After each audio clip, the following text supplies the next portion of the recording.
ఎప్పుడైనా ఎక్కడైనా మీ చేతిలోనే వార్తా ప్రపంచం. మీ మొబైల్లో, మీ కంప్యూటర్లో, మీ టీవీలో సాక్షి టీవీ డిజిటల్ ప్రసారాల కోసం లాగిన్ అవ్వండి. www.youtube.com/సాక్షి TV. Subscribe Sakshi TV YouTube channel. Prabhas cinema update లేకపోతే ఆ రోజు రెబల్ ఫ్యాన్స్ కు పెద్ద లోటుగా మారిపోతుంది. చేతి నిండా చిత్రాలతో రెబల్ బిజీగా ఉండటంతో డైలీ ఒక అప్డేట్ బయటకు వస్తోంది. ఆయన ఫ్యాన్స్ ను గాల్లో తేలేలా చేస్తోంది. ఈ రోజు బయటకు వచ్చిన అప్డేట్ కు మాత్రం రెబల్ ఫ్యాన్స్ పండగ చేసుకుంటున్నారు. ఎందుకంటే వారికి స్పిరిట్ ఎప్పుడు స్టార్ట్ కానుందో తెలిసిపోయింది. కొన్ని సినిమాలు సెట్స్ పైకి వెళ్లక ముందు నుంచే కొన్ని ప్రాజెక్టులు సంచలనాలు సృష్టిస్తుంటాయి.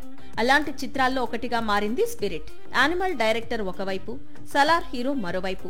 వీరిద్దరి క్రేజీ కాంబినేషన్ కు తగ్గట్లు దీపికా పదుకుని కాంట్రవర్సీ. మళ్లీ హీరోయిన్ గా తృప్తి.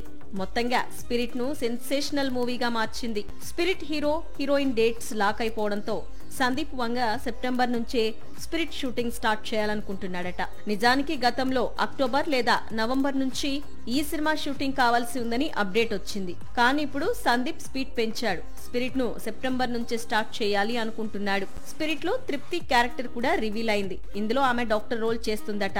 Prabhas powerful police officer role చేస్తున్న సంగతి తెలిసిందే. Sandeep Vanga police doctor love స్టోరీని టెరిఫిక్ గా రాసుకొచ్చాడట. 300 కోట్ల బడ్జెట్ తో తెరకెక్కుతున్న చిత్రం వచ్చే ఏడాది ప్రేక్షకుల ముందుకు రానుంది. పూజా హెగ్డే టాలీవుడ్ పై ఆశలు వదిలేసుకోవాల్సిందే. ఎందుకంటే డేట్స్ అన్ని కోలీవుడ్ కు రాసి ఇచ్చేస్తోంది బుట్టబొమ్మ. టాలీవుడ్ కోసం ఎన్నిసార్లు డేట్స్ రిజర్వ్ చేసినా తెలుగు సినిమాల నుంచి ఆఫర్స్ రావడం లేదు. వచ్చిన లాస్ట్ మినిట్ వరకు ఆగడం లేదు. అందుకే కోలీవుడ్ మూవీస్ కు మాత్రమే డేట్స్ ఇస్తూ అక్కడే సెటిల్ కావాలని ఫిక్స్ అయింది పూజా హెగ్డే.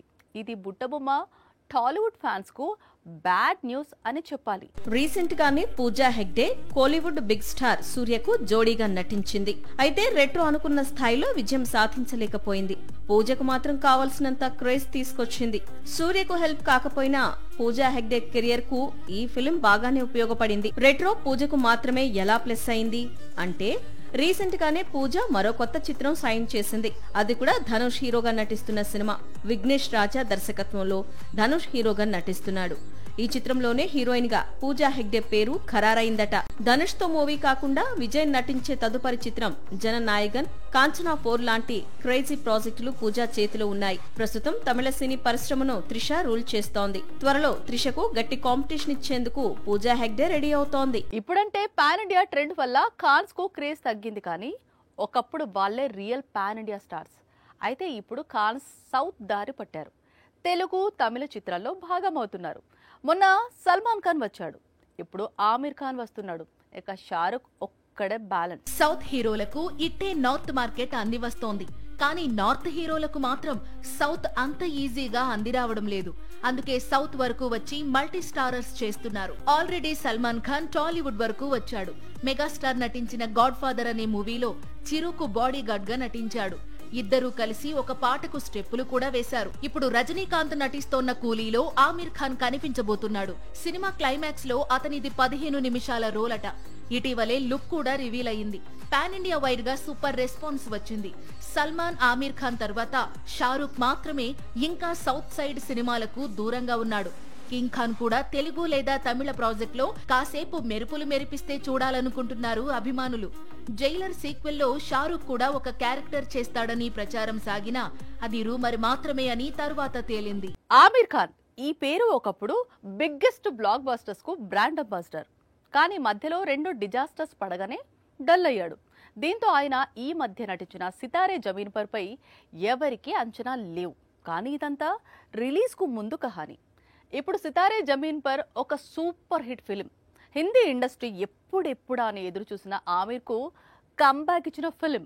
మొత్తానికి ఆమిర్ ఖాన్ కంబ్యాక్ ఇచ్చాడు. సితారే జమీన్ పర్ అని ఆమిర్ ఖాన్ ఒక సినిమా చేశాడంట. రిలీజ్ కు ముందు పెద్దగా క్రేజ్ లేదు అనే మాటల నుంచి ఇప్పుడు ఈ సినిమా సూపర్ హిట్ అయిందంటగా. ఆమిర్ ఖాన్ మళ్లీ కంబ్యాక్ ఇచ్చాడటగా అనే టాక్ తెచ్చుకున్నాడు. తానే నిర్మాతగా, తానే హీరోగా మారి తెరకెక్కించిన సితారే జమీన్ పర్ చిత్రం ఇప్పుడు ప్రపంచ వ్యాప్తంగా 200 కోట్ల వసూళ్లను దాటింది. ఆమిర్ ఖాన్ ఖాతాలో మరో డబుల్ సెంచరీ మూవీ పడింది. సితారే జమీన్ పర్ కు నిజానికి మిక్స్డ్ టాక్ వచ్చింది. కానీ మూవీని ఆమీర్ ప్రమోట్ చేసిన విధానం ఈ సినిమాను సక్సెస్ వైపు నడిపించింది. ఇండియాలోనే 150 కోట్ల వైపు పరుగులు తీసేలా చేస్తున్నాయి. ఇంకా ఓటీటీ రైట్స్ ను ఆమీర్ ఖాన్ అమ్మలేదు. ఓటీటీ, శాటిలైట్ డీల్స్ కూడా కుదిరితే మాత్రం ఈ సినిమా లాభాలు మరింత పెరిగే అవకాశం ఉంది. సితారే జమీన్ పర్ విజయం తర్వాత ఆమీర్ ఖాన్ ప్రస్తుతం రాజ్ కుమార్ హిరానీ దర్శకత్వంలో దాదాసాహెబ్ ఫాల్కే బయోపిక్ లో నటించేందుకు సిద్ధమవుతున్నాడు. రణబీర్ రామాయణం ఇప్పుడు సంచలనాలకు మారుపేరుగా మారింది. ఒక చిన్న గ్లింప్స్ తో ఇండియా సినిమా నెక్స్ట్ లెవెల్ కు వెళ్లనుందనే విషయం అర్థమైంది. అయితే ఇంత పెద్ద ప్రాజెక్టు మొదట టాలీవుడ్ హీరో దగ్గరికే వచ్చింది అనేది మీకు తెలుసా? తెలుగు హీరోనే ముందుగా శ్రీరాముడి పాత్ర కోసం అడిగారు.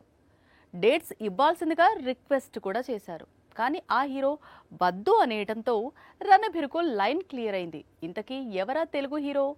రామాయణం మిస్ చేసుకున్న డేరింగ్ హీరో ఎవరు? రణబీర్ రాముడిగా, ఎస్ రావణుడిగా దాదాపు 1600 కోట్లతో రామాయణం తెరకెక్కిస్తోన్న సంగతి తెలిసిందే.